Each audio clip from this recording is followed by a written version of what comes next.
Então, todos sejam muito bem-vindos. Eu sou a professora Cristiane Oliveira, sua professora de Ciências, e vamos conhecer a nossa aula de hoje. A aula de hoje é de número 10, com objeto de conhecimento placas tectônicas, deriva continental, fenômenos naturais e impactos ambientais. Detalhamento do objeto é ações resultantes da movimentação das placas tectônicas, vulcões, terremotos e tsunamis, distanciamento do Brasil da zona de convergência. Então, vamos começar a nossa aula?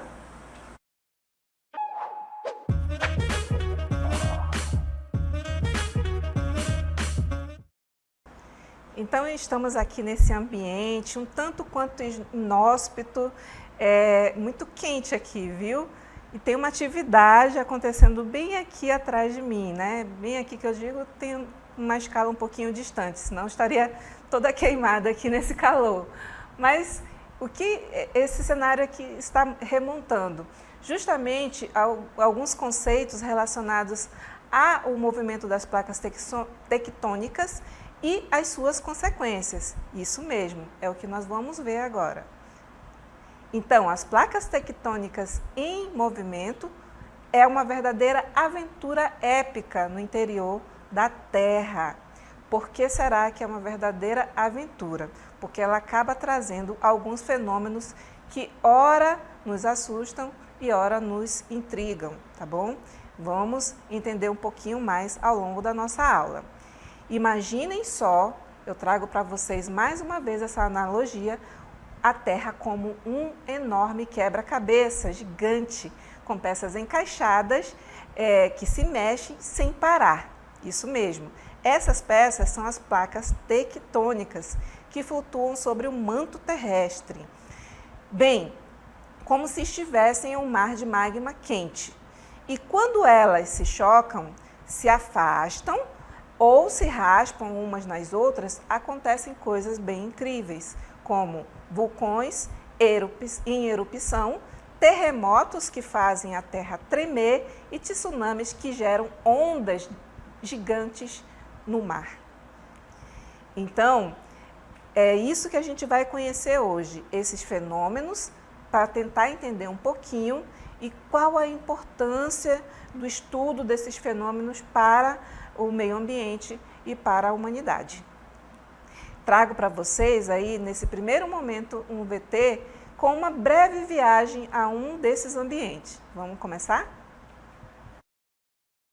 Vocês já viram um vulcão em erupção? Estamos diante de um nesse momento. Está quente aqui, viu?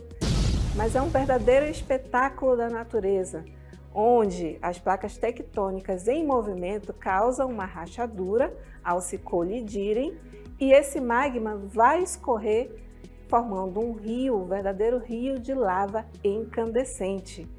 Porém, nesse processo aí, há o desprendimento de gases muito quentes e tóxicos. Esses gases vão até a superfície, que acabam impedindo que a luz solar penetre até a superfície. E já de volta aqui, após essa breve viagem ao pé de um vulcão super perigoso, por isso que eu entrei nessa cápsula, viu? Para mostrar para vocês esse fenômeno incrível e assustador. Bem, de fato, os vulcões, quando emitem gases, né, em grande quantidade, também soltam fuligem e isso acaba escurecendo o ambiente naquele local, impedindo que a luz solar penetre. Então, existem algumas, como eu posso dizer, existem alguns registros que mostram que aquele ambiente pode ficar impedido de receber a luz solar, às vezes até durante dias.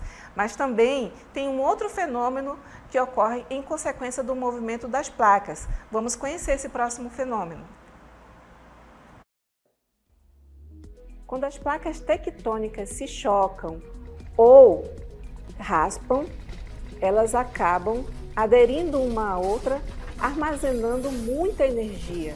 De repente, essa energia acumulada explode, causando o terremoto, onde a terra treme casa balança e objetos começam a cair. E em alguns casos, o terremoto pode causar grandes desastres. E já de volta dessa breve viagem aí próximo no local onde ocorreu o abalo sísmico, sim, acontece muito nesses locais desastres que vão causar consequências não muito agradáveis para as pessoas, para a comunidade de um modo geral, para os animais, para as plantas, para o ambiente todo. Vai ocorrer uma modificação dessa paisagem também, assim como o fenômeno anterior. Mas aí a gente vai fazer uma outra viagem para conhecer uma outra consequência desse movimento das tectônicas. Bela paisagem, né? Estamos próximos do mar. Mas o que acontece quando ocorre um terremoto no fundo do mar? Nesse caso aí, há a formação do tsunami, né? Ele é visto ao longo do oceano e vai se aproximando com muitos metros de altura, até chegar à região litorânea, onde esse desastre pode alagar muitas cidades e causar muitos danos. Sim, abalos sísmicos também podem causar esse fenômeno chamado tsunami. Então, diferente de quando ocorre na parte continental da crosta terrestre, também vai ocorrer abalo sísmico no oceano, mas vai causar a formação de uma onda gigantesca que pode chegar até o litoral e se tiver civilização ali, com certeza vai sofrer sérias consequências. O que a gente vai entender hoje são as consequências desses três fenômenos e tentar compreender um pouquinho mais deles e a importância, tentar entender também a importância deles para o nosso cotidiano. Então, começamos aí com a influência e consequências que são um impacto muito grande para todas as áreas onde ocorrem esses abalos sísmicos, né? Os movimentos das placas tectônicas, né, das tectônicas, como eu falei anteriormente também, não afetam apenas a natureza, mas também influenciam diversos setores da nossa vida. E a gente vai pontuar alguns desses setores para que vocês entendam a importância desse estudo e o impacto deles, né, desses fenômenos nesses setores. A começar pela ciência. Os cientistas estudam as placas tectônicas para entender melhor como a Terra funciona, como prever desastres naturais, por exemplo. Um desses instrumentos que é utilizado para fazer o estudo, né, desses abalos é o sismógrafo, tá, gente? Esse estudo é muito importante para a gente tentar entender esse movimento da placa e prever catástrofes futuras. Outro setor que também é beneficiado, né, de um modo geral, é a sociedade. Os terremotos, os tsunamis e as erupções vulcânicas podem causar grandes desastres, afetando a vida das pessoas e exigindo medidas de segurança e preparação. Tá? Uma das consequências gravíssimas nesses locais muito próximos, onde tem uma comunidade, né, é o aparecimento de doenças. Por quê? Porque se vai abalar a infraestrutura daquele local, logo não vamos ter água corrente, né? Não vamos ter o tipo de serviço básico que a população se beneficia quando está tudo em harmonia, né? Quando não há nenhum desastre, nenhum abalo sísmico. Mas quando acontecem esses desastres, então a sociedade vai sofrer sérias consequências, né? Algumas comunidades vão começar do zero a construir toda a sua unidade onde ela vivia harmonicamente. E qual é o outro setor que também sofre essa consequência? A economia. Esses eventos podem danificar a infraestrutura, interromper atividades econômicas e gerar custos para os governos e para a população. né, como foi falado anteriormente. Então, o abalo, né, os abalos sísmicos, eles vão causar danos para a sociedade de um modo geral, né, e a economia também vai sofrer consequências, porque vamos ter um gasto, né, em algumas comunidades já é previsto isso, mas outras não, que elas são pegas de surpresa, vamos ter gastos que não estavam planejados dentro do orçamento. E a sociedade vai ter que começar do zero, como eu falei para vocês anteriormente. Existe um outro setor que também se beneficia pelo estudo prévio, né, desses abalos, que é o setor cultural, né? Os vulcões, montanhas e outras formações geológicas moldam a paisagem da Terra e inspiram história, mitos e lendas em diversas culturas. Uma delas retratada, uma escultura retratada aí na imagem que vocês estão vendo em tela.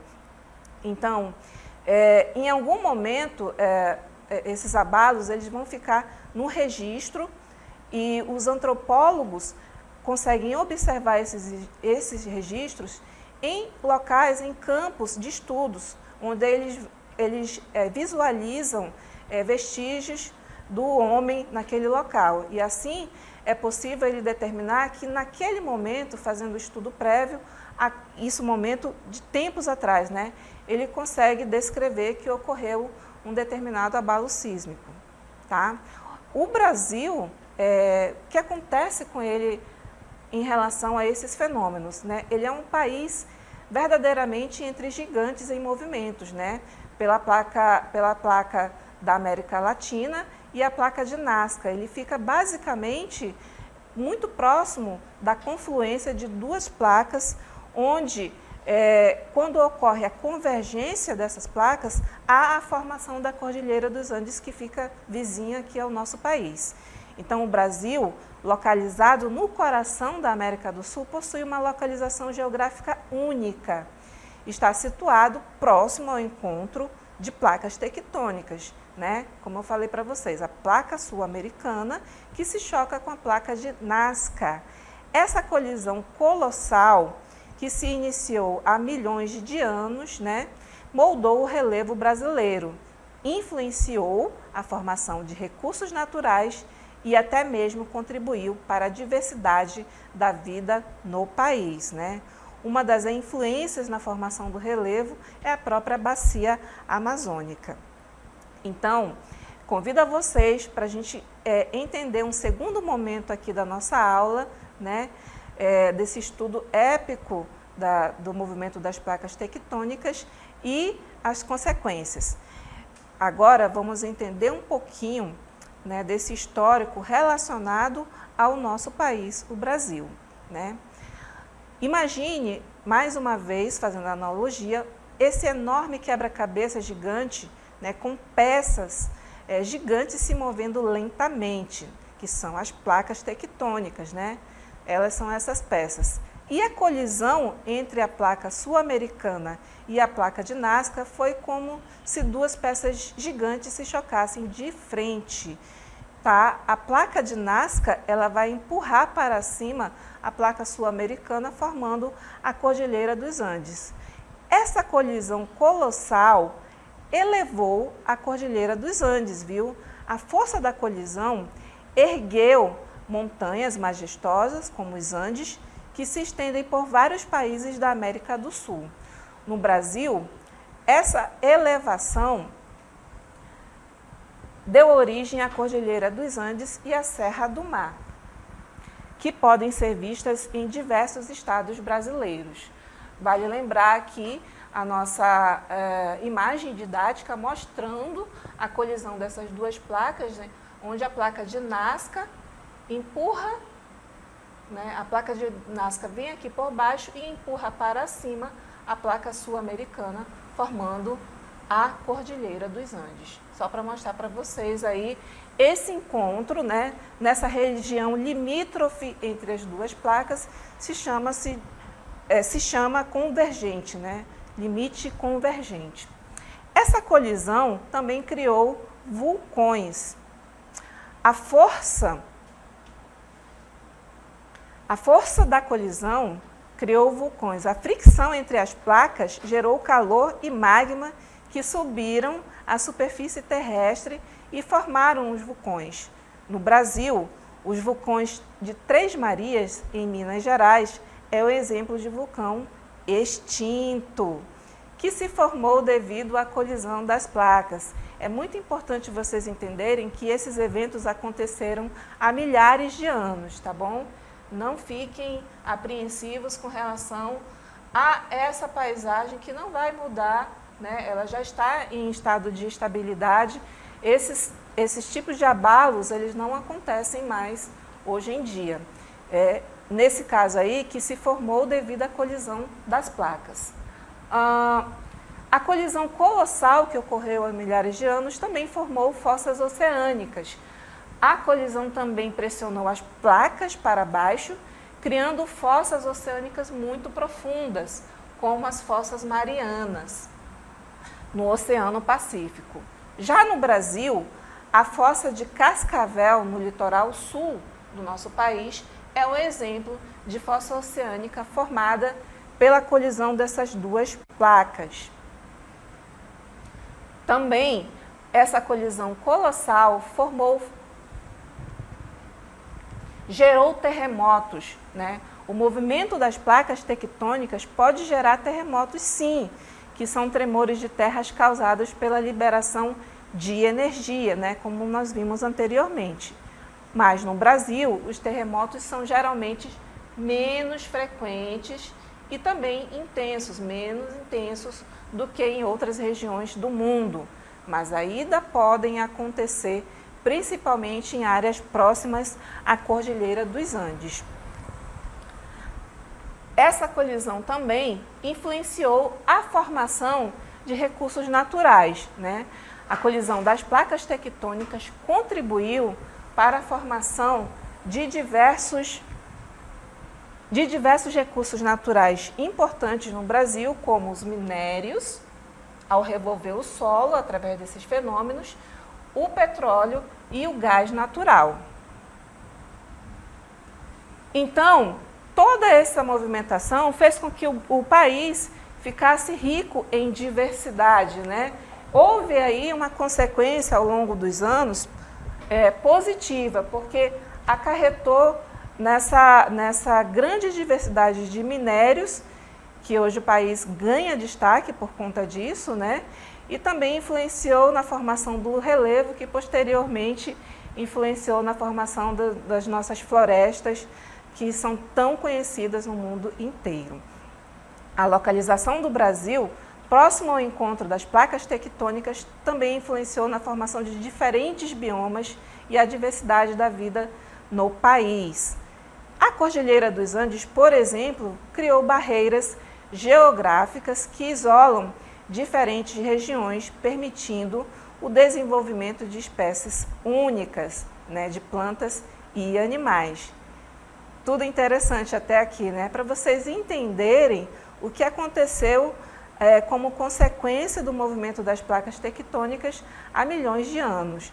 Então, trago para vocês, né, um outro momento de reflexão, né, fazendo uma recapitulação. Entendemos um pouquinho sobre o movimento das placas e consequências e a influência dela em vários setores e o que está acontecendo no Brasil, né? Vocês perceberam que o Brasil ele não faz parte de todo esse movimento como protagonista, mas ele já sofreu influência anteriormente. Mas esse movimento entre as placas parou, professora? Vamos entender isso agora.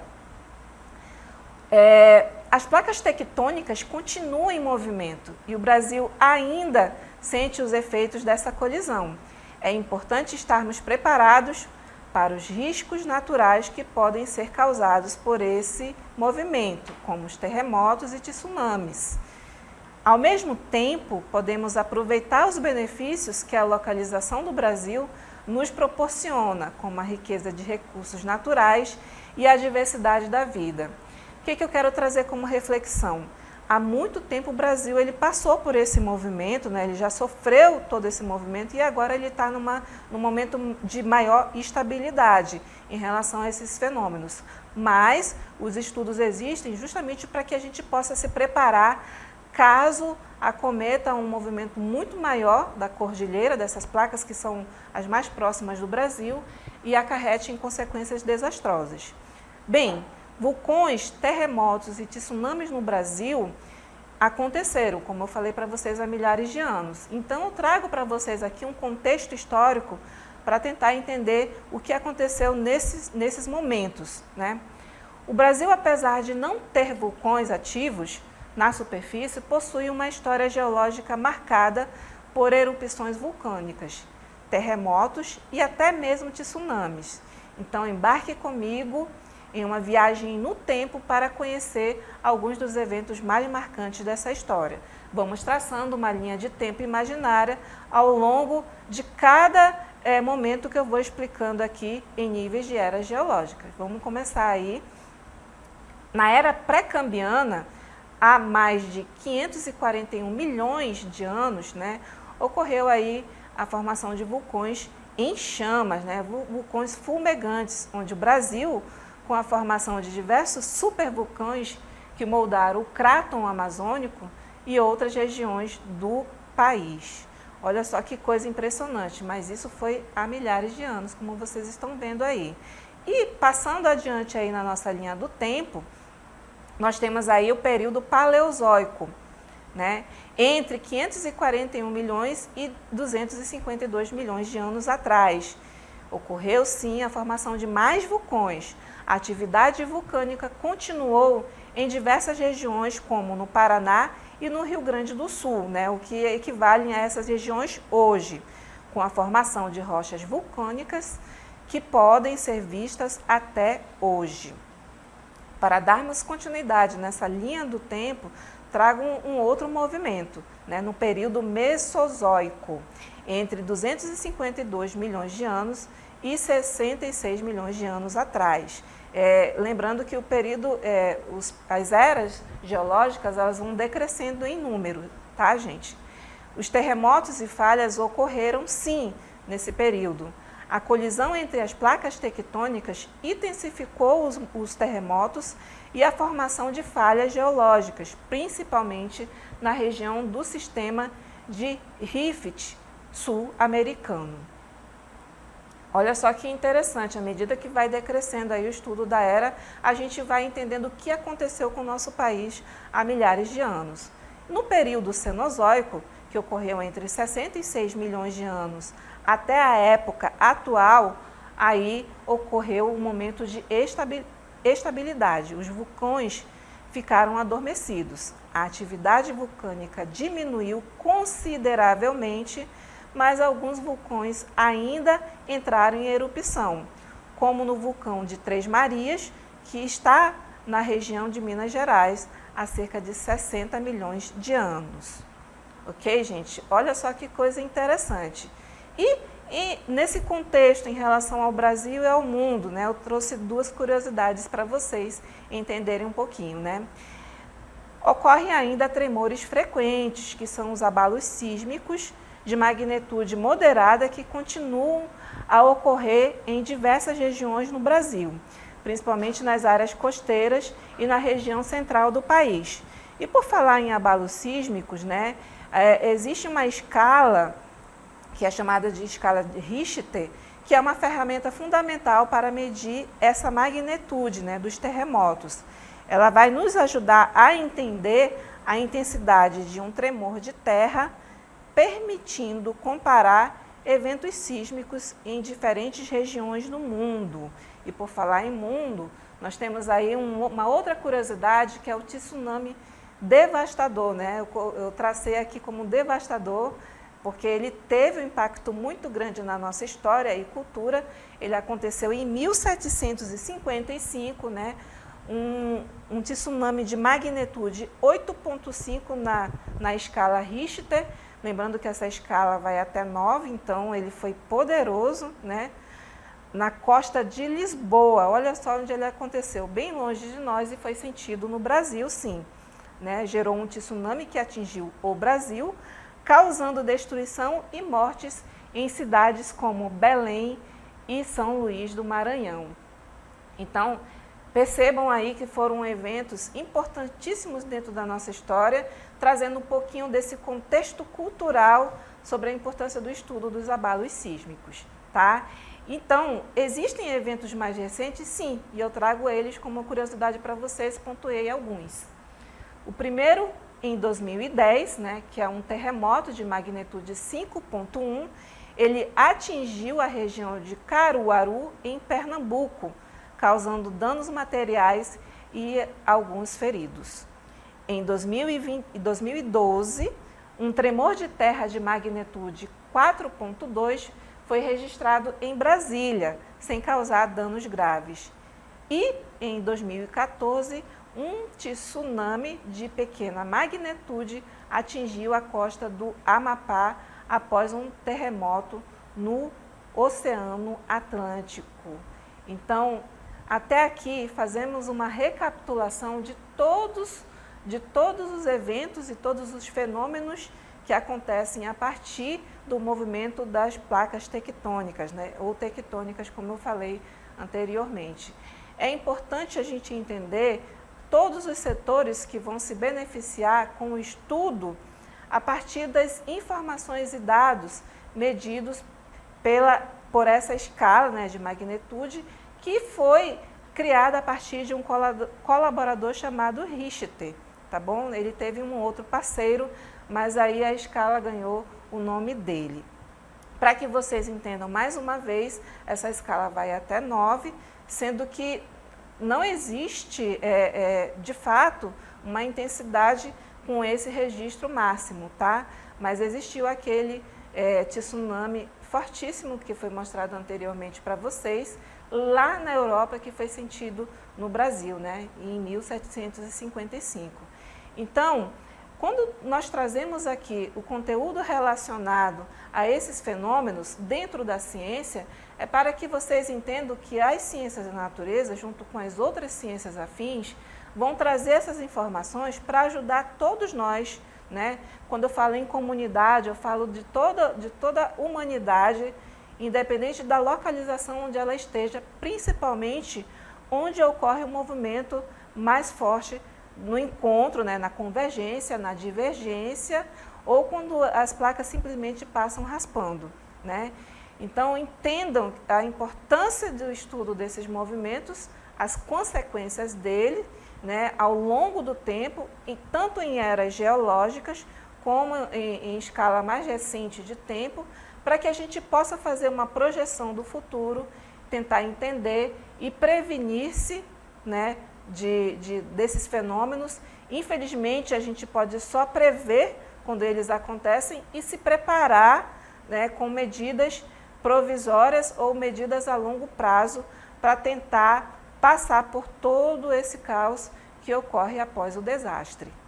Eu espero que vocês tenham gostado de todas as informações, que lhes ajudem aí nas suas anotações e até a próxima.